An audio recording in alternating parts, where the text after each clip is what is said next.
fact, you want to play go to Seabrook. I want to sit around and think about it. Right?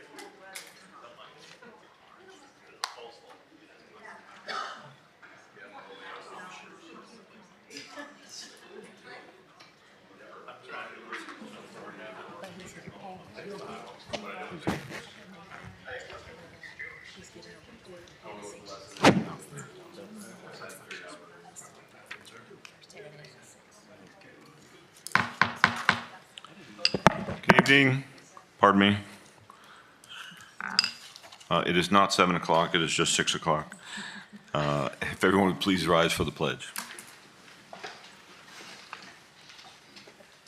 Pledge allegiance to the flag of the United States of America, to the republic for which it stands, one nation, under God, indivisible, with liberty and justice for all. On the Texas flag, I pledge allegiance to thee, Texas, one state, under God, one and indivisible. Thank you and welcome to the Tuesday, November 4th, 2025 City Council meeting. Item 1, public comments and announcements. At this time, we'd like to listen to any member of the audience on any subject matter, whether or not that item is on the agenda. All comments are limited to a maximum of 4 minutes for each speaker, shall be limited to city business or city-related business or matters of general public interest, and shall not include any personal attacks or abusive language. All public remarks shall be addressed to the chair. Comments shall not be directed toward individual council members, city staff, or other members of the public. In accordance with the Texas Open Meetings Act, members may not discuss or take action on any item that has not been posted on the agenda. When your name is called, please come to the podium and state your name and address clearly into the microphone before making your comments. Thank you. Of course, you can register online as well as sign up for the sheet at the front when you come in. First, I have 4 speakers. First is Morgan Neufeld. Morgan, the center console, please. Yeah. Thank you. Make sure the microphone's on, please. Morgan Neufeld, I am at 20. You might not be on. Does this come out? No, it's right there. It's Hello, hello. Okay. All right, Morgan Neufeld at 2233 LeBeau Lane. I believe Mr. Sussum has handouts for you guys. Good evening. Thank you for allowing me to speak. I am new at this, so forgive me for not reaching all the formalities. I'm here to propose that a public gravel pathway be created from the Seabrook United Methodist Church parking lot to connect to the already existing walker/biker/golf cart gravel pathway. There we go. That extends from Lakeside to Ed White, which I'll hereby referring to as the existing pathway. The primary reason for bringing this proposal forth is out of a safety concern for the students who are dropped off in the church parking lot to walk to the school, and for the walkers and bikers who currently use Lakeside Drive to get to the beginning of the existing pathway. There are now even more of these students now that the Lighthouse Daycare Administration has, rightfully so, and I fully understand, forbidden Ed White parents from dropping their kids off in their parking lot, which had direct access to the existing pathway. We parents who do not have the luxury of time to sit in the very long car ride or drop-off line at Ed White and then be funneled through a very long and winding route to exit the neighborhood are very grateful that the church allows us to utilize their lot for drop-off. However, being dropped off in the church parking lot gives students one of 2 choices. Number 1, they can go down the sidewalk on the very busy Lakeside Drive and walk it until they reach the existing pathway. This presents a safety concern with the additional amount of children walking along a pretty busy street now. All it would take is one misstep for a child to get knocked off to the sidewalk and into a moving vehicle on the street. Or second option, the kids walk across the field to get to the existing pathway. This is a problem in itself because that field is often wet, especially in the mornings, often muddy, and always full of mosquitoes. Nobody wants their child to have to go through the school day in wet shoes and socks. The other need for this proposal is for overflow parking during Ed White events, which I have been told that the church is happy to accommodate and has been tremendously in the past. However, I personally have been victim of the muddy field when trying to get from the church lot to the existing pathway, and it's not pretty. I had mud all over me, and wet shoes and socks. The proposed gravel pathway between the church lot and the existing pathway to get to Ed White would be a huge benefit and accommodation to the parents who have to park at the church for Ed White events. I'm aware that half of that field is owned by the city and half by the church, and I've reached out to Pastor Chuck to see if this would be something that they would support, and I'm awaiting a reply, but I thought speaking to you all today would be a good first step. If you look at the provided map of the field on page 2 of my handout, you see the 2 venues involved highlighted, the church and the school, as well as the walk along Lakeside Drive that these students take when dropped off in that parking lot, and the existing pathway from Lakeside Drive to the school. I have drawn in the proposed gravel pathway from the southernmost point of the church parking lot to connect with this pathway. It's very short. This proposed pathway would be the shortest length possible between the two, and it avoids the large white cross in the middle of that existing field. In summary, I am making this proposal for 2 reasons. Number 1, most importantly, to avoid these children having to walk along the very busy Lakeside Drive to get to the beginning of the currently existing pathway. And number 2, so that children being dropped off in the church lot and also visitors attending school events do not have to walk through a wet or muddy field. Thank you for your time and your ears this evening and for your consideration of this proposal. Thank you very much. And I can't get this back in. There we go. And next we have Joe McCall.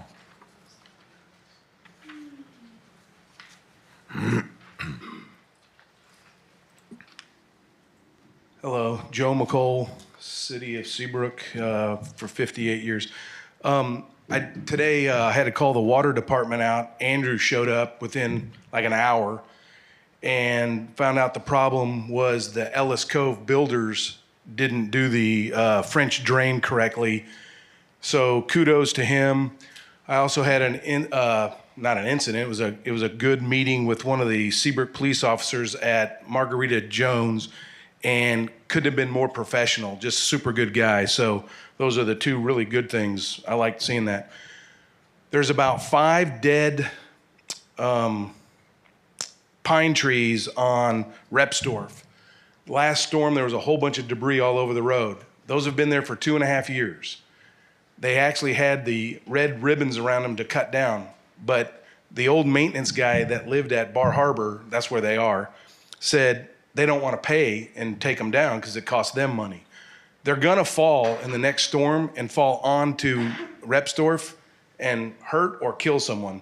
They're huge pine trees. They're at least about 5 feet in diameter, maybe 6 feet. They're huge. And they're leaning actually toward the road. You'll see them. And they've been dead for like 2.5 years. So they need to go. They need to take care of it. That's their issue. So Pine Gully down at Carruthers, I saw the paths finally put in. All the dirt's been moved. Kudos to that. We've been pushing that for a long time, and it happened exactly like we originally wanted it to happen. So I didn't understand all the rigmarole to try to get it to where it is right now, so that's perfect. We got some weeds underneath along 146 feeder, actually underneath the big tall tower lines. So it's not been mowed for over 7 months. So if they do it twice a year, they're already a month out. So again, we're trying to bring businesses and things to the city and make it look nice. Out here in front, they have all these flowers. It looks fantastic, really good. It looks really good. Plus, you've cleaned out all the pipes and cleaned out the ditches. It looks really good. So when someone else, it's not Seabrook's not mowing, it's them. They're supposed to, but I guess someone from Seabrook's got to get on them and just say, hey, look, mow this, because again, if we're trying to invite people to our community, you don't want to come to someone's house that has weeds 9 feet tall and a bunch of junk parked in the front yard. So it's just one of those things. So whoever needs to do that could get on it. That would be pretty good. And then The last one is about 3 different cities, people from different cities have called me and asked me about this. And this is kind of a weird deal. So I'm not mentioning any names, just the situation. They said they were at a convention or group with, all the cities go to. I went to these many times. And someone from our city showed a video from someone in our city at a private party who had been drinking and goofing around, having fun. Why are we sharing that? Why is someone sharing that with other cities? If you've taken a video of someone at a private party, why would you then share it? Like, it wasn't on Facebook. It was just shown from their phone to other people. And those people called me and said, like, why are they doing this? So that's very weird. And it showed someone in our city goofing around and having fun, and there's nothing wrong with that. That's fine. But why? Why are we showing that? That's goofy. So it's just not a good look, because now they're calling me and asking me about it. So anyway, so today mostly all good. So hope it stays that way. Appreciate it. Thank you, Joe. Next up is Veronica Brumbaugh.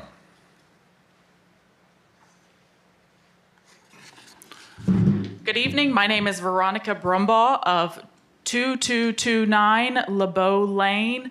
I did not realize that I would have to send a presentation in advance. If you'd like, I have it on my laptop that I can put in front of you, Mayor Sweeney. You're just here to make comments.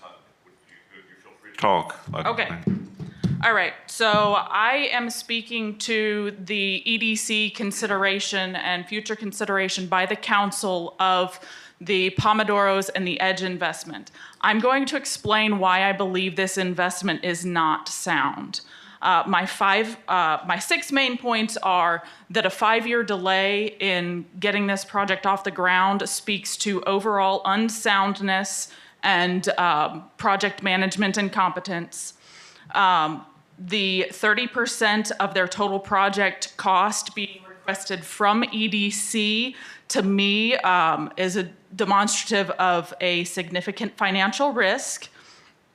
The pay and wait strategy for Pomodoros to build new as opposed to utilize any of the many other available spaces in Seabrook, for me, that something just, it doesn't sit right with me. We have numerous restaurants in Seabrook that have opened and closed since the time that this PUD approval took place. This tells me that we are looking at a potential market capacity saturation here in Seabrook for restaurants. All of that needs to be evaluated, starting with that PUD.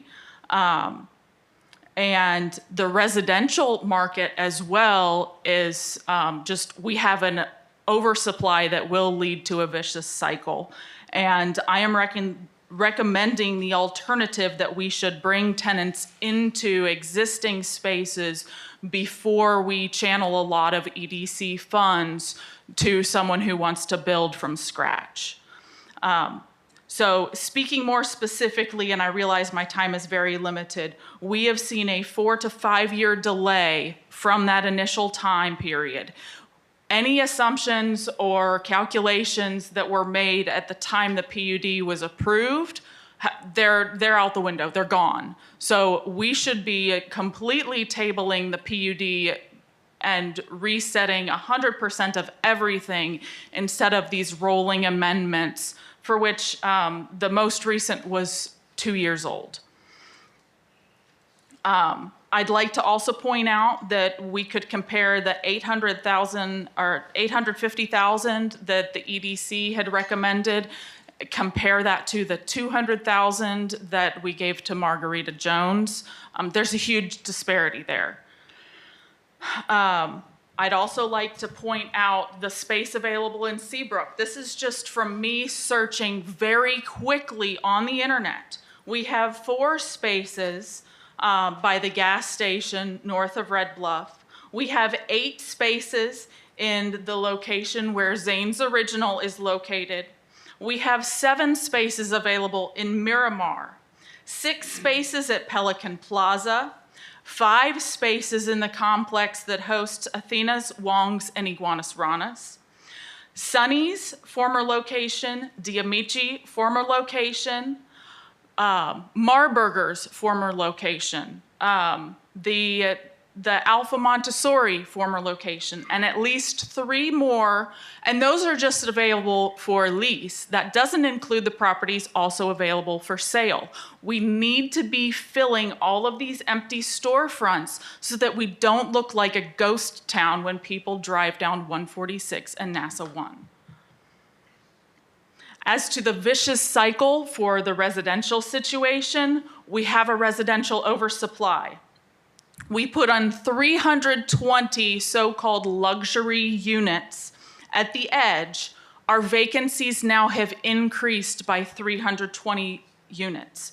Overall, throughout Seabrook, landlord income falls, upkeep suffers, we get dissatisfied tenants, vacancies increase even more. Landlords drop their rental prices and Thank you, Veronica. undeserving tenants move in. Understand. Thank you for your time. Next up, Kelly Stewart.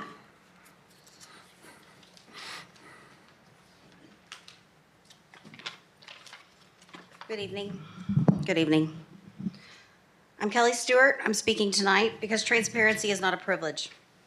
I want to address an item on tonight's agenda, the proposed ordinance 2025-23, which would adopt new limits on how residents can request public information under the Texas Public Information Act. This ordinance may sound harmless on paper because it says it will streamline operations and deter abuse. But in truth, it gives City Hall the power to label citizens as vexatious or annoying and then block their access to public information. Under House Bill 3033, the city could limit citizens to just 36 hours of logged staff hours spent on records requests. Once you hit that, the city can demand payment up front, require identification, delay your requests, or refuse to process them altogether. Lawmakers said they added the amendments to safeguard citizens' rights while helping governments manage repeat requesters, but that safeguard has no real enforcement or oversight. It's a gray area that leaves too much discretion at the local level, allowing cities to claim they're following the law while effectively shutting the public out. And that's exactly what's happening here. That's maybe 1 or 2 detailed requests, and then you risk being cut off. One person decides when you've used too much, when you have to pay, or whether you even get an answer. That's an enormous amount of power in the hands of one office, and it's not theoretical. Some of us have already experienced selective responses, delays, and withheld records. This ordinance doesn't fix that problem, it formalizes it. Public information doesn't belong to City Hall, it belongs to the people. The Freedom of Information Act was created in 1966 and strengthened after Watergate because Americans learned that secrecy only destroys trust. And yet tonight the city is moving backward, away from openness, away from accountability, and away from citizens' rights to information. If the goal is efficiency, the answer is simple. It's not punishment, it's publication. Put more records online. Make them easier to find. Don't make citizens jump through hoops to get the truth. Transparency doesn't slow a city down, it protects it. It prevents misinformation, mistrust, and corruption before it even starts. Seabrook residents deserve access without fear of being labeled, tracked, or silenced. This ordinance will only damage public trust even further. I urge you to vote down ordinance 2025-23 tonight, or at least postpone it and bring this discussion into the open where it belongs. Because open government only works when the public can see it working. Thank you. Thank you. Thank you to everyone who commented tonight. Item 1.1, Mayor, City Council, under members of the city staff may make announcements about city or community events.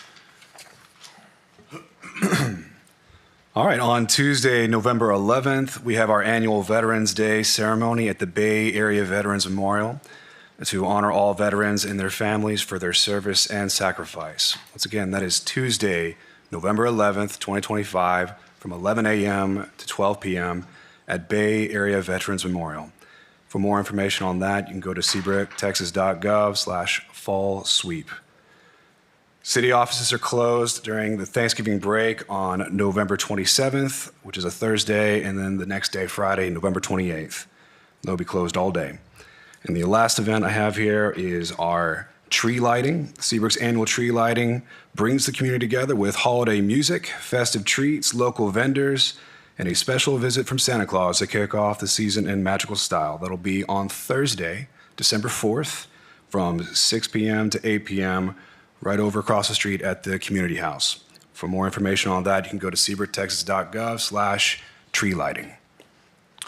Thank you. Does anyone have anything else that wasn't on the list? No? Okay. Item 1.2, City Manager Update and Report to City Council on various items that require no action, including Seabrook boards and commissions, transportation projects, and City of Seabrook CIP projects. Mayor and Council, since your last regular City Council meeting, the Economic Development Corporation did meet. Pomodoro's application was approved, and I know this has gotten a lot of attention. Crown Trophies Agreement was approved, and that will be moving over to City Council at the November 18th meeting. Your Parks and Trails Committee has an upcoming meeting on November the 6th to discuss progress on the East Track for the Carruthers Gardens. We did finish the grading and drainage project as mentioned earlier, and we'll be moving into the second phase of that. There's also a discussion at that board for the Carruthers Coastal Gardens for beach development and future use that could come over to City Council. On the transportation projects, not a lot of updates from TxDOT as far as the expansion project going to Spencer. They're still projecting a first quarter opening of that entrance ramp. Southern Access Road with the port is still on target for also a Q1 bid out at the extension of Red Bluff. And we're still waiting for the federal government to open to get the quiet zone application update so that we can get the quiet zones active. East Meyer, we've had some questions on the East Meyer and North Meyer project. So again, East Meyer, there was a proposal by council that was taken up. So we are in full design and we're moving into closer to the 90% design. So our target now is at the first of the year in 2026 that we'll be ready to bid East Meyer reconstruction. And then we are working continually with North Meyer given the long lead time that the county has given us for design. So we'll be still bringing back an item for council. We'll be going to Commissioner's Court for consideration of removing ourselves from the partnership program. CIP program, got a few pictures to share on the progress at the pool. So this has gotten a lot of activity since our last report. The consultant's doing some aerials for us. So this is the aerial that prior to demo of the old pools and the awnings. And here's a post picture. So there's been a lot of activity out there of all the demolition. So they're moving right along and trying to keep on target. We have moved the timeline on this project slightly. So we were targeting hopefully a May, but it looks like it's probably going to move to July, August at this time. But still a lot of activity in that area. Other CIP projects, again, we've got our EMS expansion project going on, and I'll give you some project photos next time, but we've got the piers driven on that project, so they're anticipating doing concrete pours for foundation prior to the end of November, beginning of December. And then we mentioned Carruthers East Garden Track, looking for next steps on plantings. And then hopefully you've checked out the Community House Phase 1 external painting job on that, and we'll be moving at the first of the year to the internal. Any questions? Gail, a few months ago, we had talked about having city staff looking into the public safety fund, about increasing the, or a recommendation to increase the monthly fee. Has there been any update on that? No, we are still gathering some data. We've got emergency services working on that, so not a lot of it's public. So we're having to make some phone calls, but we'll get up on that and find out what those are. Thank you. Mm-hmm. Do you have any updates on the tracks across Red Bluff? No, I know we've exchanged some correspondence. I've shot them emails every time that we've talked. No definitive answer on who's going to take responsibility, whether it's going to be county or TxDOT, but we'll continue to push on that. Anything else? Yes.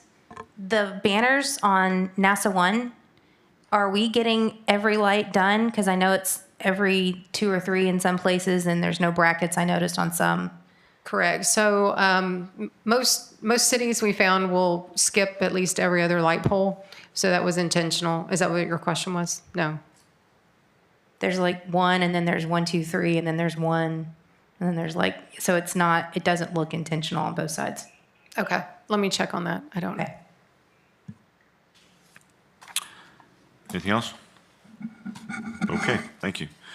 Item 2, presentations. Item 2.1, Mayor Sweeney to present a proclamation declaring the month of November 2025 as Diabetes Awareness Month in the city of Seabrook.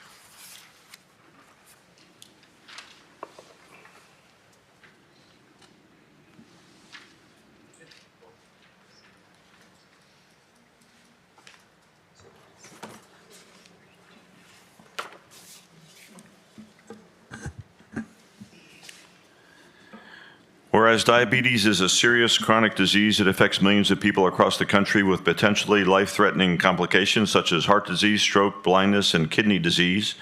And whereas an estimated 38.4 million Americans have diabetes and an additional 97.6 million have prediabetes and are at risk for developing type 2 diabetes. And whereas the annual observation of National Diabetes Awareness Month each November serves to increase public understanding of the risk factors, symptoms, and different types of diabetes. And whereas increasing community awareness of preventative measures and healthy lifestyle choices can improve the likelihood that people at risk for or living with diabetes will receive the care they need before suffering serious complications. And whereas a focused effort is necessary to combat the diabetes epidemic by supporting research, promoting comprehensive health care, and ensuring equitable access to care for all residents. Now, therefore, I, Jim Sweeney, Mayor of the City of Seabrook, in recognition of this event, do hereby proclaim the month of November 2025 as Diabetes Awareness Month. In witness whereof, I have hereto set my hand and caused the seal of the city to be affixed hereto this, the 4th day of November 2025. And who do we have, Jared? We have Bethany Smith from Breakthrough Type 1 Diabetes. Councilman, grab for a picture.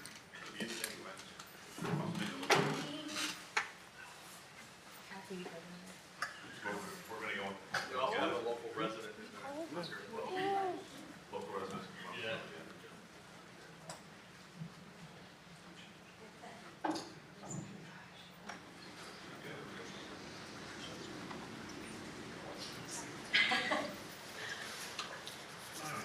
Can you hear everybody? Act like you know each other. There's right side.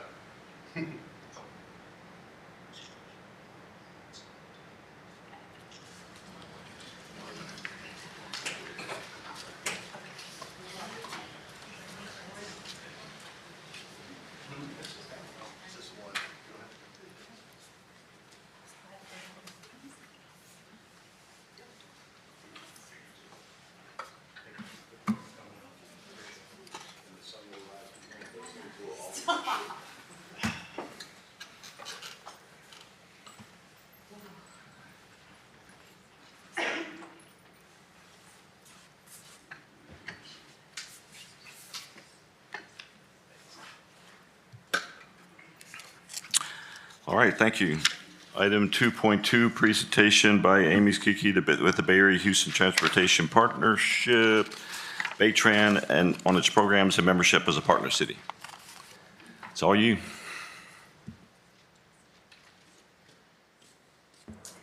Good evening, Mayor, Councilman. Pleasure to be here today to talk to you a little about what I've done with Baytran over the last 4 years. So we are your regional voice for transportation and air quality in this area of Houston. Our mission is to enhance regional mobility, and our vision is to be one of the leading transportation advocacy organizations for our area. We do have some core values. We are governed by a board of directors that, you can go ahead to the next one, Gail. Our board of directors is a combination of elected officials, civil engineering firms, consultants, members of the port, Our finance chair is the CEO of Moody Bank. And we have at least 4 or 5 chamber directors in the area that sit ex officio on our board. And we'll be adding State Representative Dennis Paul to our ex officios in 2026. Thank you, Gail. Next slide. Last year, we were approved for a 5-year strategic plan. So we have goals and then strategies that are tied to those goals. One of them is to achieve status that we had back in the 90s as a transportation management organization. That means that we have the ability to accept funding from HGAC to promote commute solutions programs and things that will reduce, programs that will reduce congestion and improve air quality for our area. Next slide. Kind of south of that yellow line that you see across that image is an image of all 8 counties that are members of the Metropolitan Planning Organization that is housed at HGAC, and we kind of serve that lower half. We haven't yet moved into Fort Bend County or Liberty County. Trust me, there's plenty to do just with Brazoria, Galveston, and the southeast portion of Harris County. But, you know, it's a big deal. Our little region here makes up 50% of the 8-county economy and 27% of the 8th largest economy in the world, which is Texas. We are membership and event revenue based. We have cities, counties, agency, area businesses, engineering firms, concerned citizens, trade organizations, and environmental consultants that are included in our membership. Next slide.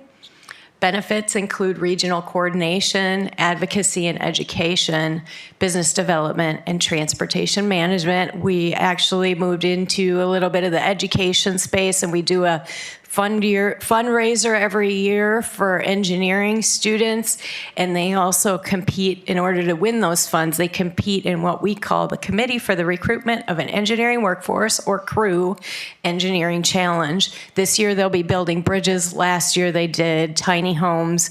It was really cool to see what those kids come up with. So, and CCISD is joining us this year. We started with just Pasadena ISD and Dickinson ISD to get the project off the ground last year. And Galveston ISD, Friendswood ISD, and CCISD saw what we did and asked to be a part of it this year. So that was really cool. Next slide, please. Advocacy, we are here to be your voice, like I said, for regional mobility. So I heard you guys talked about a few projects that you're dealing with TxDOT. Please feel free to reach out to us to help facilitate any of those conversations if necessary. We have a great relationship with the area office as well as the Houston district engineers. So we're happy to do that. And we advocate for state funding for our region, for federal funding for our region, and at the MPO, making sure projects that are in our Bay Area footprint are put into the RTP and so that we can receive state and federal funding for those projects. Next slide, please. We also we promote and advocate for the Texas Coastal Project, also known as the Ike Dike. They have a new executive director over there, Coulter Baker. He's doing an outstanding job working with the federal government, trying to get this funded.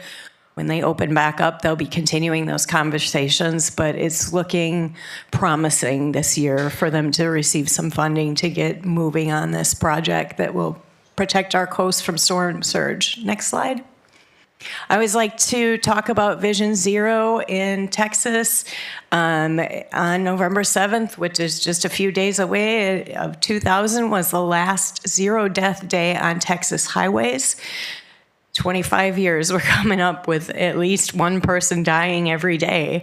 So I just like to always remind you that you're operating a piece of heavy machinery. Make sure you're sober and you're paying attention to what you're doing and you're not pretending that you're playing a video game. Next slide. Our transportation committee has been working on a really awesome project for us that will aid in our advocacy, where this is a GIS map. This is just a screenshot of that, but you can zoom in, you can click on these projects, you can find out if it's a county project, a city project, if it's most of them are not funded because we're advocating for funding. So, and this is not complete yet. They're still in progress. We hope to go to print with something in January, and then that'll be our document that we use biannually to advocate for funding.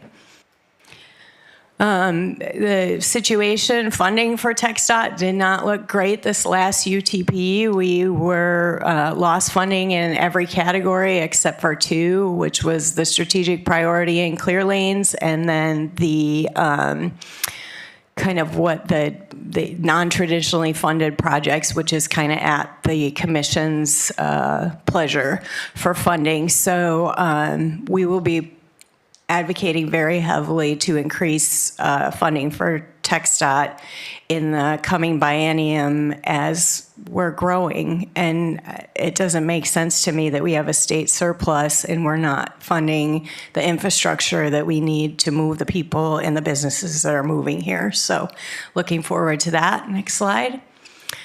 Grand Parkway is one of our advocacy efforts, and segment B1 should be turning dirt in 2026. They moved it forward very quickly as a design bid build project. So this is kind of the layout. They did do, public meetings are always a part of the transportation process, and there was a little bit of an alignment change in League City due to some citizen concerns. So it's always nice to see citizens participate in these projects to make them even better for our region.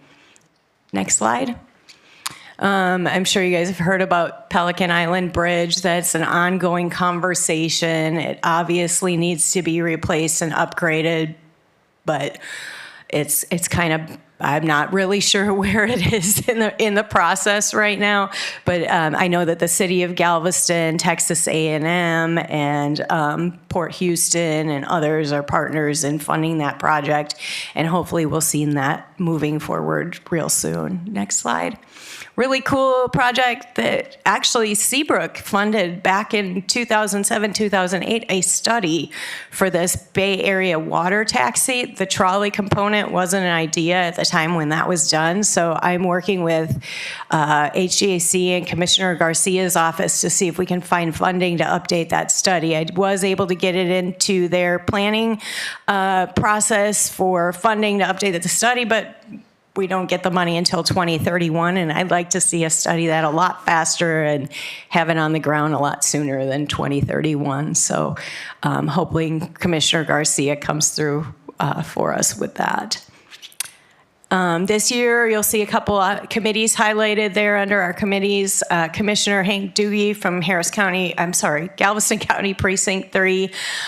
He joined our board this last year and started a drainage committee. So a lot of the stuff that the Clear Creek and Dickinson Bayou Watershed steering committees have been trying to move forward. We're just kind of amplifying that, bringing in guest speakers, and tomorrow morning at 11 is our next meeting for that.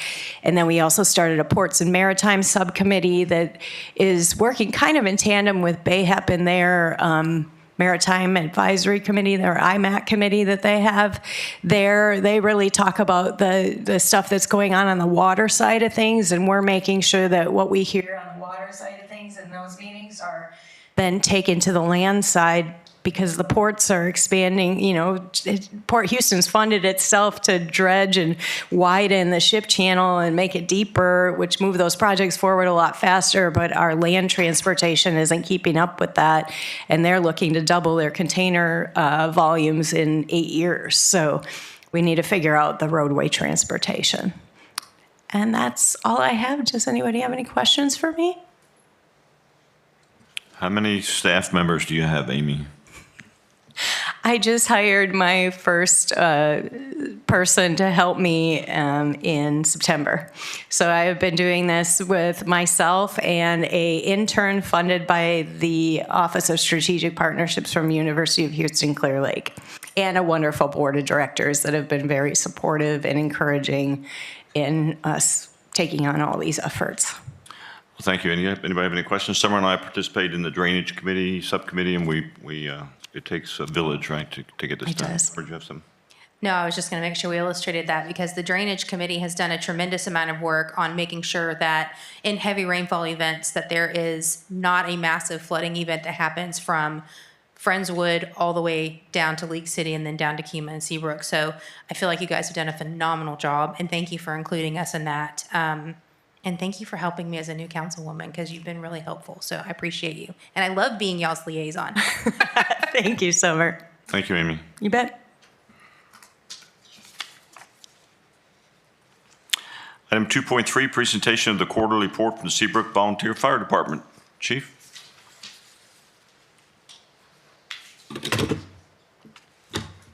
Nathan Douglas, Seabrook Volunteer Fire Department. Thank you for having me for this quarter report. I also want to acknowledge Aaron Bristow, the Assistant Chief, who is also the Incident Commander of the Brookwood Courthouse Fire that I'm sure you're aware of occurred in the city. And of course, we work with everyday Chief Robert Turner, and Emergency Service Director, Fire Marshal Kevin Rogers, and we see them every day in our fire station and work with them on calls for service. So I always like to acknowledge them and thank you for being partners with us. We submit our reports monthly to the city. I don't know if it's made it here this quickly because when it's at the beginning of the month, that's the transition of sending the report up. But I have a stat for you for October. All of our calls for service for in October were 90. 7 of those were in El Lago, 4 of those were mutual aid calls, and 1 was a waterway, leaving 78 calls for Seabrook. 58% of those calls are what we call the rescue EMS calls, which are our first responder program, which you all are fully aware of what that is. And we ran an average response time of 4 minutes and 32 seconds. So very happy about that. A couple comments about our reporting. When I joined in 1987, we've been under the NFIRS reporting system, which usually was literally paper, filling out paper, and it goes from our department to the State Fire Marshal's office, from State Fire Marshal's office to the federal government. That is now changing for the first time, and as everybody's been through software changes and reporting changes, there's going to be a huge trial and error with that. We're already getting intel back about how difficult it is, learning all the new tables and learning all that. I don't expect any problems really from us reporting to you, but that's where we get our statistics to report to you. So first quarter, our reporting may lag a little bit in getting to the city on time. We usually produce a report every 30 days. I suspect that there will be some growing pains, as I'm sure all of y'all have been through in your own life or wherever you work. So that's changing January 1st. My next quarterly report in the first quarter of 2026, I should have the annual statistics for 2025. And I would like to touch on a couple of other things, strictly for training and education. And so that way, since you're pillars of the community and you talk to people, you have full understanding. Right here on this thumb drive, I have incredible videos, security videos from inside houses and from neighbors' houses and incident photos. For the sake of privacy, we won't show them to everybody because, a public venue and keeping their privacy because they're inside their houses. But these could literally be sent to the National Fire Academy and used as training videos of what occurs in these house fires today. And I would like to discuss 2 of them briefly so you have some understandings. I don't mind showing them to you on a one-on-one basis or with Gail or something like that, but not in such a public venue because there's a lot of private stuff on here.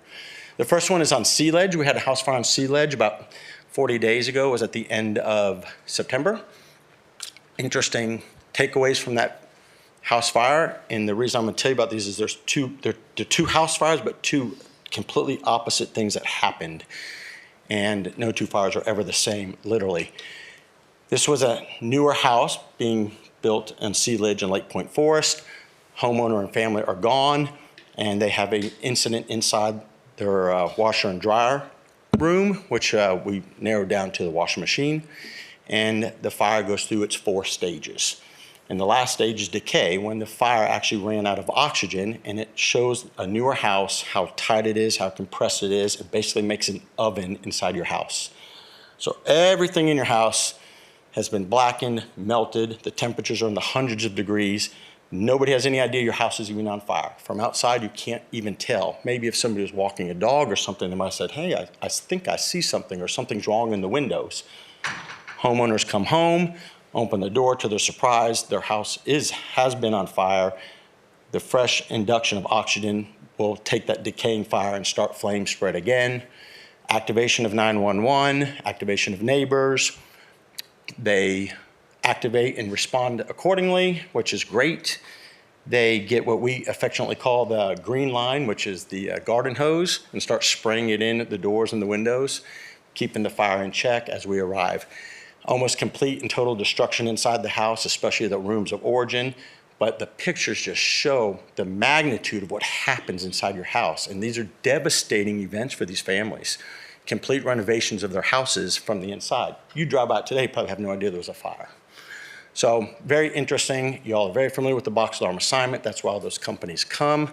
We've made some operational changes with the Port of Houston, who actually have our radio channel and our alerting devices. And that has been extremely helpful in the sense of response. They arrived at the exact same time our first engine did.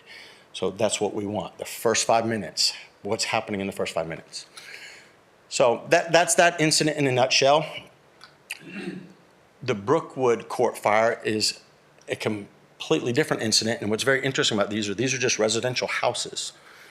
You have a fire cause and origin, which is going to be on the back porch. The back porch backs up to Galveston Bay, which has a significant breeze, wind coming off of the Galveston Bay, 15 to 20 miles an hour, what we call a wind-driven fire. So as we know from our fire science, that everything burns hotter and faster today. I'll explain that briefly. Everything is made of plastics with oil basins, things like that we've talked about. Through science, through this, all the UIL research and stuff, it has proven how much faster fires are versus even 50 years ago when everything was cotton, wood, heavy timber. So this couch catches on fire, and we have on security video from the neighbor 2 minutes from watching a wisp of smoke, and in 2 minutes, the porch is fully involved, has flame spread on the roof, and has broken through the French doors into the house, and then is discovered. And rightfully so, the teenage boy discovers the fire, activates the 911 system, and the response ensues. And he gets his 2 grandmothers out of the house. Incredible flame spread, very fast. And they have a lot of inside security video cameras in their house, and we've used it in our training sessions, in our reviews of these incidents to watch. It's their worst day, obviously. Thankfully, no loss of life or any injuries of any significance, but it is amazing what happens. So the example is 2 house fires, complete and total losses, and one makes social media, makes the news, everybody sees it through the whole city. The other one, most people don't even know occurred. So it's a very interesting events how that happens. So that's it in a nutshell. I can answer any questions that you have. There was a lot of social media rhetoric about the Brookwood Court fire. I can explain any of that if you're not clear on it. Anybody? I think you've scared us enough. Thank you, Chief. Okay, thanks. I want to add one thing. So for those of y'all that don't know, so Seabrook Volunteer Fire Department, we're 100% volunteer. Most of our cities around here have done some sort of like stipend program, paid per call, paid per shifts, and this department, our fire department has continued to stay completely volunteer, and by doing that, we undoubtedly are able to save the city hundreds of thousands of dollars a year on stipends and millions of dollars a year by not having to hire a full-time paid fire department. So it's kind of a lot of times that kind of gets lost over the course of the years of not realizing that we all do this for zero compensation just because we do it for our citizens and that we've lived here for so long. So want to add that in there. The other thing with the fire department is that it reaches out into other cities around us. So it always interests me when people say you don't live here, you shouldn't have a say.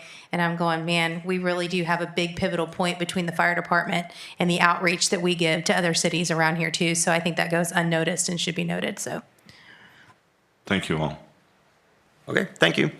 Have a great day. Item 3, consent agenda. Item 3.1, approve the minutes of the October 21st, 2025 City Council meeting. Move to approve the consent agenda. Second. Councilmember Hammond makes a motion. Councilmember Tolet seconds. All in favor? Opposed? Unanimous. Thank you. Item 4, boards and commissions. Item 4.1, consider and take all appropriate action on the reappointment of Deborah Harper, Nehemiah Jackson, and David Popkin to the Parks and Trails Committee with terms to expire on December 31st, 2028. Move to approve 4.1. Second. I have a motion from Councilmember Hammond to approve 4.1. Councilmember Sanford makes second. Any discussion? All in favor?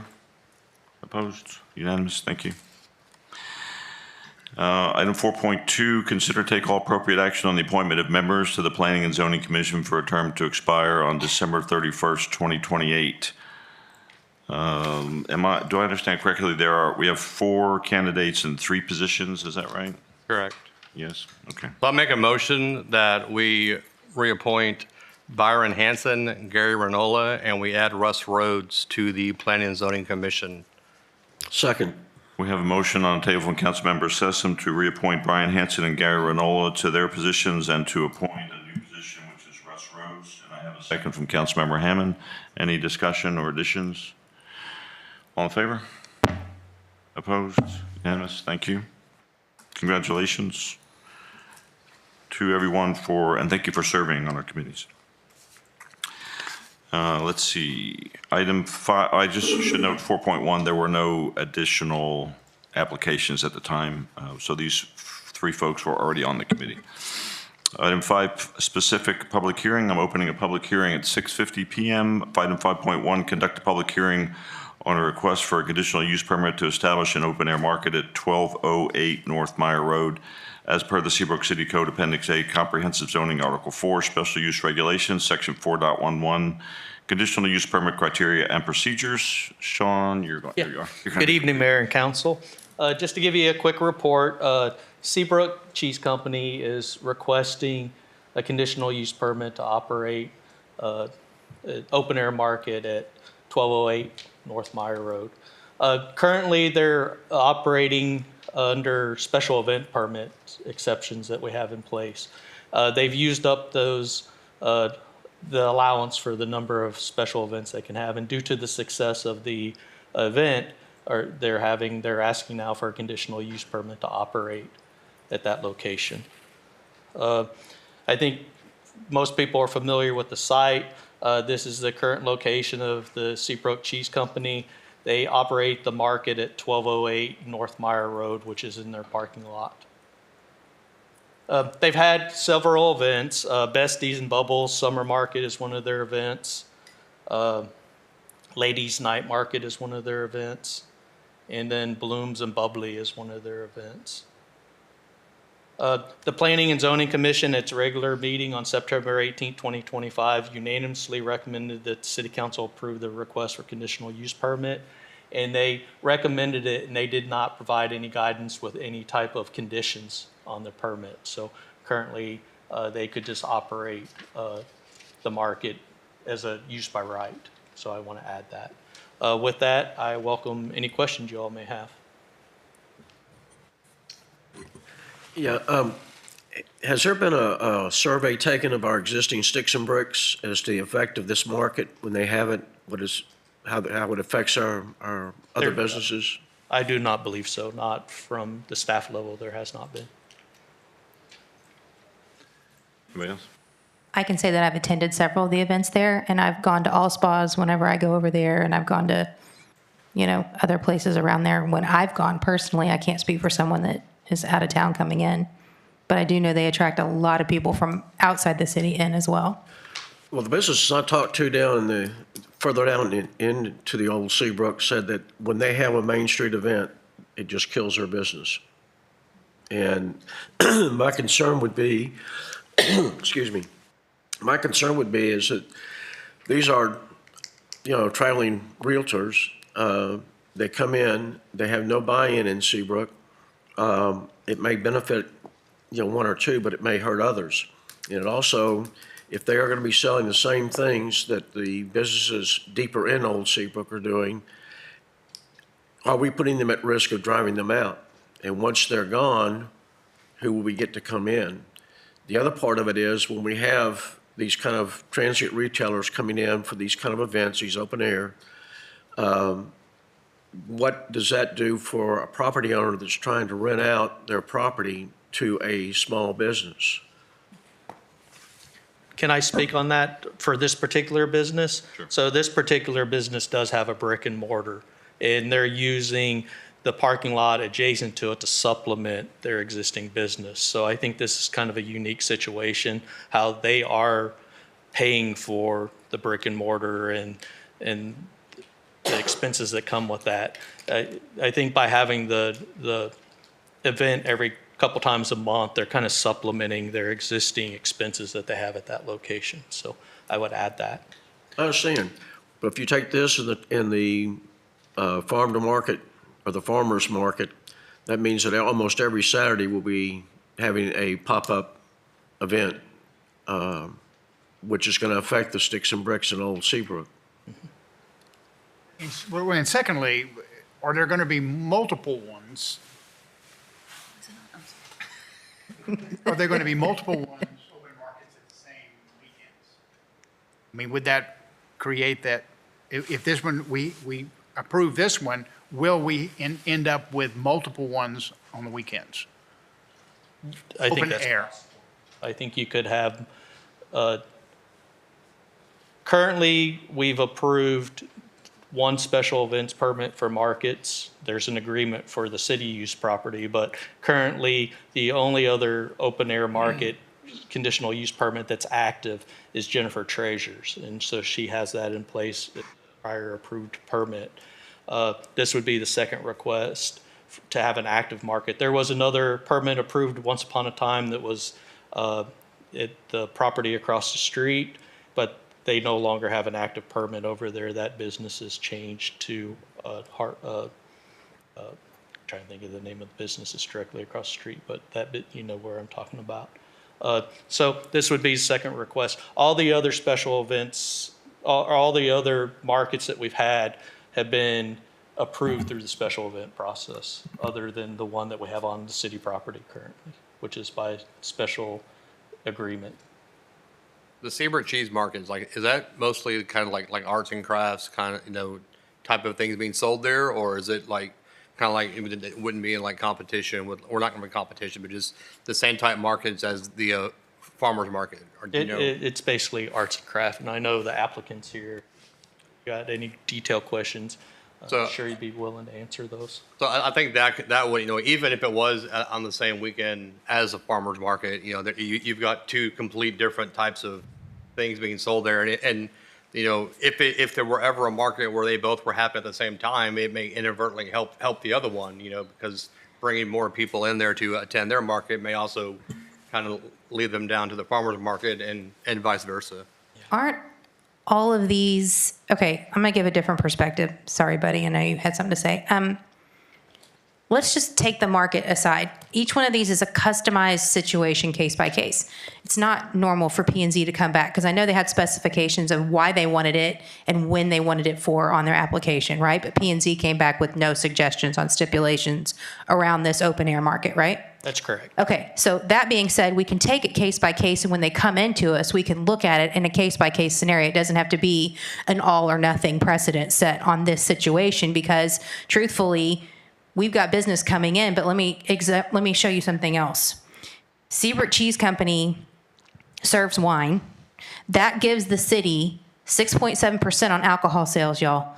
They're bringing in markets so they can do more sales tax. They pay ad valorem sales tax and alcohol tax to the city with that one market. To me, that's a win-win. You've got a business owner that has ad valorem. I'm sorry, I'm looking at you. You have a business market that has an ad valorem, has sales tax, sorry, Sean, and also has alcohol tax coming into the city. If we give them an opportunity to do this the way that P&Z recommended it, I don't see any reason not to, because other people aren't going to have that same opportunity to bring that same revenue into the city. So I don't have a problem with it as is. But my concern is, and this is not for or against, I'm just saying, in terms of, do I have enough information to make a decision? Is this going to hurt our existing Sticks and Bricks, people that have invested in it? This is nothing against wine and cheese. I'm just saying, instead of Buddy going down, talking to some folks, have EDC go down and do a survey and say, hey, this is what the impact is going to be, plus or minus, and go from there. I'm just saying, I really don't have enough information to make an informed decision. Russell, with your history on the markets, can you, are your folks selling the same type of goods that are currently available in local Old Seabrook stores? Yeah, sorry, about the microphone. You can kind of see where the questions are going. This is the one. Yeah. Okay. As far as the items that are being sold, it varies from retail crafts, arts, and then we have a few baked good items. It hits the whole spectrum. So yeah, eventually, I mean, one of those vendors is going to have something that's going to be sold in the brick and mortar stores. I have not received any negative feedback from any brick and mortar stores. All Spas has actually come to me numerous times, Kelly Annette and Rick, and have been like, you guys are bringing us a lot of sticky foot traffic, and we love it. Merline does it, they're not even open when these markets go on. We do them once a month, the last Saturday of every month from 11 a.m. to 3 p.m. for 4 hours, and that's it. So that was going to be my next question. Do you anticipate increasing the frequency? I know sometimes you have one on a Thursday night, or is that an Thursday inside night thing? one is 100% on premise. You're inside, location. on premise, okay. Yeah. Okay, very good. Before I ask for any public comments, anything else? I will add though, Summer did notate one thing about our sales triple and quadruple the day of those markets. Okay, thank you. Does anyone in the audience want to make a comment or come up and say anything about the market since we're in a public hearing? Okay. I wanted to ask just one question to Sean. So, as you notated, they suggested an open conditional use without any restrictions. Like, how long would that be in effect if the city wanted to go back, if there's complaints about this or that or some type of issue? Not to say that there will be, but just to know, like, how far standing is that? So when the conditional use permit is issued, if there's no conditions as part of the initial permit, unless they were in violation of some condition, that would never come back to you. It's a use by right at that point in time. So if you're wanting to put any conditions on this, as far as once a month, or they have to have restrooms have to be removed within a certain period of time, any of those conditions, this is your opportunity, because if you don't take that opportunity, there won't be any violations of the permit, which would create an opportunity for you all to revisit it. Okay, so this permit is essentially evergreen. That's correct. Okay. Similar to Genuine Treasures, I think, has the same agreement. Russell, do you use outside restrooms occasionally to supplement your interior restroom? No, we do bring porta potties on site. Okay. And then what time frame do you have those removed? When do you bring it in? When do you have it removed? They usually arrive on Friday evening and they're gone by Sunday morning or Monday morning. Okay. Does anybody, anything else? All right, thank you, Russell. No public comments. If there's no further comments, we'll close the public hearing at 7:02. Item 6, new business. I want to make sure I'm in the right spot. Item 6.1, consider and take all appropriate action on the first reading of ordinance 2025-22, a request for conditional use permit to establish an open air market at 1208 North Meyer Road as per the Seabrook City Code, Appendix A, Comprehensive Zoning, Article 4, Special Use Regulations, Sections 4.11, Conditional Use Permit Criteria and Ordinances. An ordinance amending the Seabrook City Code, Appendix A, Comprehensive Zoning, Article 13, Temporary and Non-Text Changes, Section 13.03, by adding a new paragraph 30, granting a conditional use permit for an open-air market to be located at 1208 North Meyer Road within the Old Seabrook zoning district, and establishing any applicable conditions for the operation of the business in accordance with law, providing a penalty in an amount of not to exceed $2,000 for violation of any provisions hereof by inclusion into the code, repealing all ordinances or parts or ordinances inconsistent or in conflict herewith, and providing for severability and providing for an effective date. This is a first reading. If we could get a motion to approve. Motion to approve. Councilmember Sessom makes a motion. Do I have a second? Second. Councilmember Sanford, second. Any further discussion? All in favor? Opposed? Unanimous. Thank you. Item 6.2, consider and take all appropriate action on the first reading of ordinance 2025-23, adopting the optional Texas Public Information Act rules enshrined in section 552.275 of the Texas Local Government Code. Rachel, were you going to give a brief on that? Move to approve 6.2. Second. Councilmember Hammond makes a motion to approve. Councilmember Tolet makes a second, and the city secretary has a short. Okay, so I'll just start off with what a vexatious requester is, and that's basically someone who repeatedly submits excessive, repetitive, unreasonable, or harassing requests that are designed to disrupt or burden the city's operations. So unlike a regular requester seeking legitimate information, a vexatious requester tends to file numerous requests that are vague, they're burdensome, or intended to delay responses. So in a small city like ours, these requests can pose a strain on our limited staff and resources, and it diverts time and effort from essential duties and public service. Can overwhelm small governments, and actually it hinders transparency when that happens. The law provides local governments with the tools to limit vexatious requesters while also preserving the public's right to access information. And so that's what this ordinance does. Now, if y'all have any more questions, our city attorney is here to answer those about the law and what this really does. So. I forgot to read the ordinance, I'm sorry.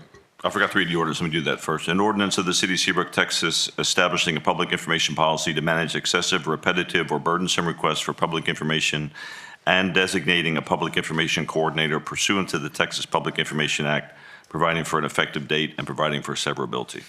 Okay, sorry. If you have any questions, David is prepared to respond. Yeah, I have a quick question. Sorry, I lost my place here.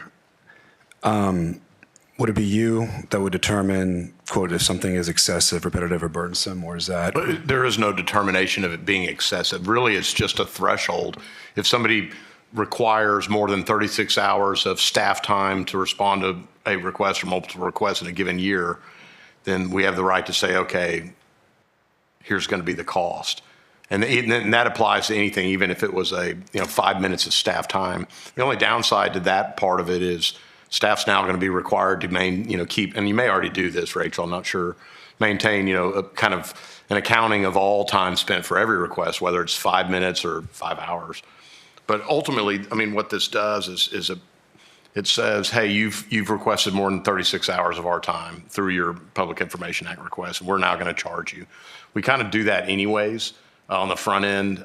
This will require two kind of different things from our current protocol, and that is, if they submit an anonymous request, we can say, show us some ID. Now, we can't force the issue. They can say no. But if they say no, we're going to treat them like a vexatious requester. Okay. And they're going to have to pay regardless of the amount of time. But that information will be provided on the front end along with the request for their identification. I see that as being a big change. And the other being that, somebody that does make a lot of requests will ultimately get to that 36-hour threshold, and they're going to have to pay for every request from moving forward.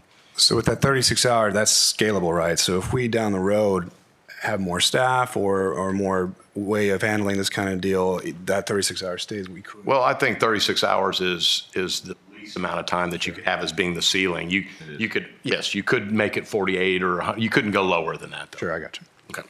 Thank you. And these can be requested anonymously, is that correct? They still can be, absolutely. So, and again, we will, as a matter of protocol, if you adopt this, if somebody does request something anonymously, we'll have a canned kind of response that'll outline the costs associated with the response to the request, as well as a request for their identification. And if they say, no, I don't want to give you my identification, we say that's fine. The law permits that, but you have to pay the amount. So really, in effect, I mean, anyone could ask them anywhere in the country. And that does happen, but rarely. I mean, if you see an outside the area request. They just want to bring your system down, or they just want to disrupt your government for whatever reason, they can do it that way. It makes no sense to me. Again, this is not going to eliminate or otherwise diminish our burden to respond to these requests. It does change the way that they have to pay for it potentially, and whether or not they want to remain anonymous and still not pay for things. I mean, that would be the only real two changes. So, so does the city have the ability, say the request seems vague, or maybe, because I've experienced this myself, don't understand what I'm asking? Yes. Can they hone in on that request and ask them so that they're not charged unnecessarily or considered a vexatious requester? For They're actually clarification trying to from the get- requester? No, I mean, to me, those are apples and oranges. If there's something that's vague, that doesn't, I mean, nothing automatically puts you in a vexatious like category or something. If somebody was to ask something vague, regardless of who the requester was, if it's over the 36, obviously we're going to submit something that says a clarification. And by the way, if we were to do this, here's how much it's going to cost. But no, clarification emails are very common from a requester to say, hey, just trying to narrow the scope a little bit. But so that will not change. Okay. This feels a little bit like impeding public information, in my opinion. I understand what Rachel's suggesting, and I think the city has a responsibility to be more transparent, and this makes me a little bit uncomfortable. Are there area cities that you know of or around here that have similar ordinances already in place? There's several. I mean, and to me, it's more, it does put a little more burden on staff as far as accounting for every single minute of every request. But yeah, some cities do. So Seabrook Not wouldn't every be city. like Seabrook wouldn't be an outlier. Like it's just kind of more and more. I mean, it's a fairly new law. We're talking about just one session ago from this past session. So okay, thank you. It's yes. Anything else? This does not impede in any way a normal FOIA request, right? No. Okay, thank you.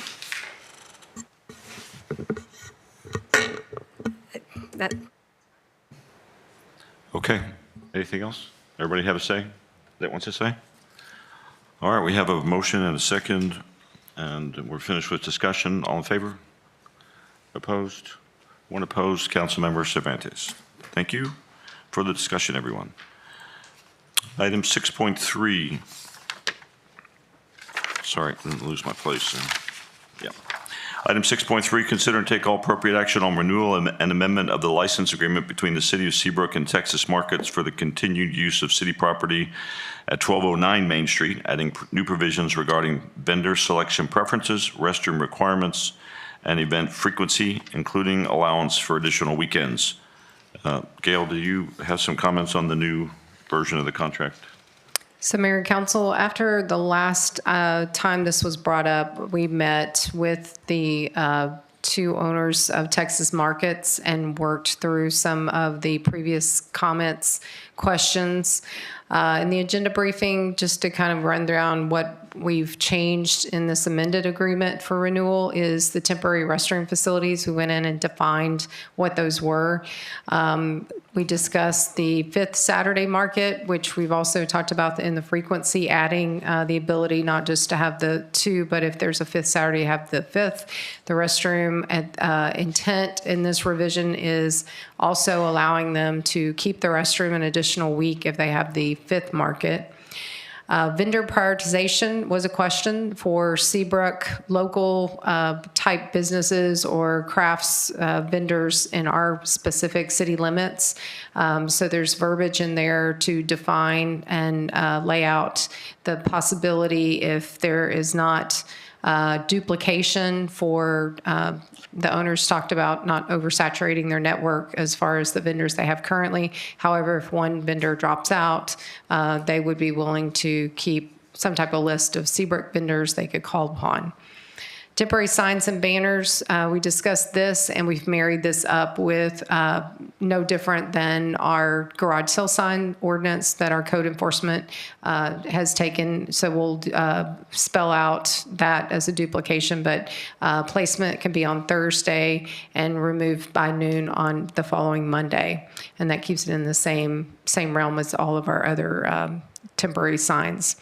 Again, frequency and scheduling of the markets, there's a new provision in there for allowance of if there is a fifth Saturday to have an additional market. And then we've trying to clean up definitions within that agreement. So if there's any questions, got the agreement pulled up and I can go to that section. Can you go back to about the priority for Seabrook businesses? So within the definition section here, this section was added, business or individual that maintains a business address or physical location within incorporated city limits of the city of Seabrook, Texas, for purposes of this agreement. And then we've talked about the process a little bit later in the agreement down here. So I did bold that. This is one of the hotter topics that y'all discussed, the last one. I won't reread that, but that's the section I was referring to. So a company like Gale's Feed Store, they sell produce, but they also sell other things as well, like jams and jellies and other stuff like that. Would they be limited on what they would be able to sell, or would their whole entire inventory be available to sell at the market?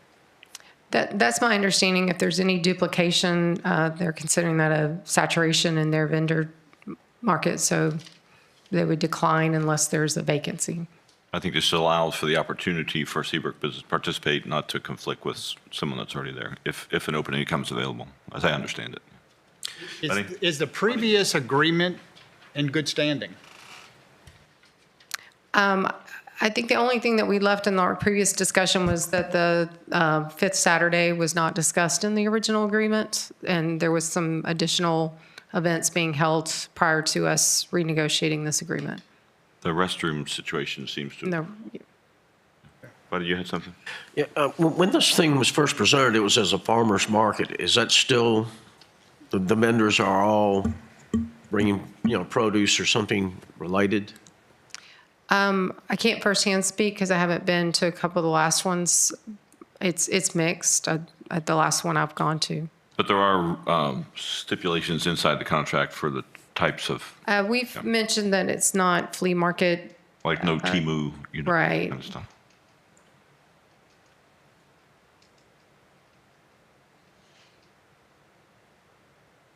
Let me get to that section. I mean, I recall basically, we don't want it to be a garage sale flea market type setup. I think those were the words that were there.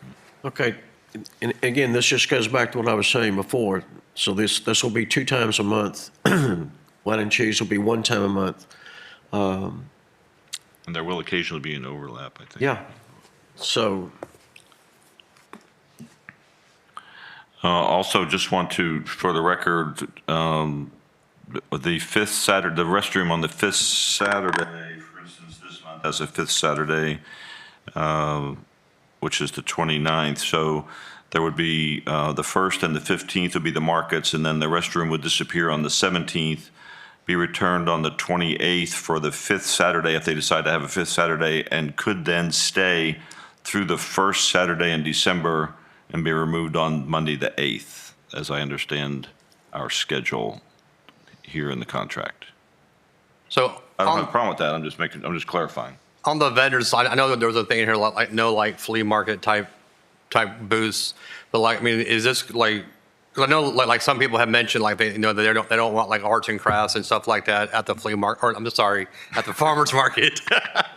Oh Lord, at the farmers market. So like, would the vendors mostly be people selling like produce and food and other things, and not really people selling kind of like arts and crafts type products? If you wouldn't mind. So I think that's one of the biggest is like most farmers market, like they limit it just to, food, produce, other stuff that you would typically make on a farm. Okay, so we are mostly food. We do allow, arts and crafts here and there, but we're mostly food, yes. Okay. And we only take handmade things. So, yeah, no tin use stuff. Okay, thank you. Anything else? Okay, thank you. All right, so I lost track. No motions. Yeah, I didn't think so. So again, I'll read, consider and take all appropriate action on renewal and amendment of the license agreement between the City of Seabrook and Texas Markets for the continued use of city property at 1209 Main Street, adding new provisions regarding vendor selection of preferences, restroom requirements, and event frequency, including allowance for additional weekends. This contract does include a provision to come back to council in 6 months for review. No further discussion? If not, do I have a motion? Motion to approve item. Motion to approve item 6.3. Councilmember Cabana makes a motion to approve. Second. Councilmember Sessom seconds. All in favor? Opposed? Unanimous? Thank you. Item 6.4, consider and take all appropriate action on the acceptance of a donation special warranty deed for a .6904 acre tract of land associated with the estate of Ruth Hansen. Make a Move to- motion to approve 6.4. Second. Councilmember Tolet makes a motion to approve. Councilmember Hammond seconds. Gail, you want to say anything, or everybody good? Any other questions? Any discussion? When would this take place? As soon as we execute. As soon as they execute it, it's filed of record, it's become city property. And she's already, as state executor, has already executed it, so it's not attached here, but we did get that notarized. Have we had any internal, like, city discussion about putting fences up? And I missed the last council meeting when we discussed it on the dais, but I know that was one of the, from watching the video, one of the things was how to secure the property once the city officially takes possession of it, more of like a liability on our end. Has that kind of already been in the works, how to secure it? I think that becomes a different discussion. It is, but I mean, it is something we're looking at. So right now, I think we'll take the necessary steps to give proper notice, and then we'll address that at a future meeting. Okay, thank you. But really, yeah, just so everybody knows, I mean, cities there has to be an intent to dedicate property to cities, and we have to actually accept it, and why we're taking action tonight to accept this deed. So once we take action to accept it, it becomes city property. Then we can move, yeah. Okay, anything further? All in favor? Opposed? Unanimous? Thank you. Item 6.5, consider and take all appropriate action on approval of a proposal with Kimley Horn and Associates Incorporated for Bayside Park expansion, final design and construction drawings to proceed to the Seabrook Economic Development Corporation, SEDC, for funding consideration. Move to approve 6.5. Sorry, that item was pulled. Oh, that item was pulled. I didn't know that. Well, I pull Never mind then. my motion. Don't confuse the people up here. Item 6.6, consider take all appropriate action on the first reading of ordinance 2025-24, updating the City of Seabrook Master Fee Schedule and ordinance amending the code of the City of Seabrook to update Appendix B entitled Master Fee Schedule by updating and amending City Secretary's Office fees and emergency medical services fees and municipal court fees and parks and recreation fees and sanitation fees and police fees, making findings of fact, repealing and replacing all references to such fees and charges in all ordinance or resolutions in conflict with this ordinance, providing for severability and providing for notice and effective date. Move to approve 6.6. I'm sorry, we're gonna, since we pulled 6.5, we'll make that item 6.5. Okay. Now, once again, I pull 6.6, but I will move that we approve 6.5, the new 6.5. 6.5. Second. Councilmember Hammond makes a motion to approve 6.5. Second. I seconded. Councilmember Tyler, you second? Second, sorry. Any discussion about this? It was a pretty long 120-page. All right, hearing none. All in favor? Opposed? Unanimous, thank you. Item 7, routine business. Before I ask for future meeting dates, I wanted to inform council, unless anybody has any objections, that we will not hold a second meeting in December.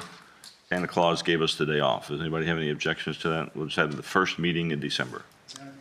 All right. Item 7, routine business. Item 7.1, establish future meeting dates and agenda items. Mayor and council, your next meeting is a special joint workshop with the Planning and Zoning Commission on November 13th at 6 p.m. And your next regular meeting is scheduled for November 18th at 6 p.m. Hearing no further business for council, we'll adjourn at 7:23. Thank you, everyone, for attending.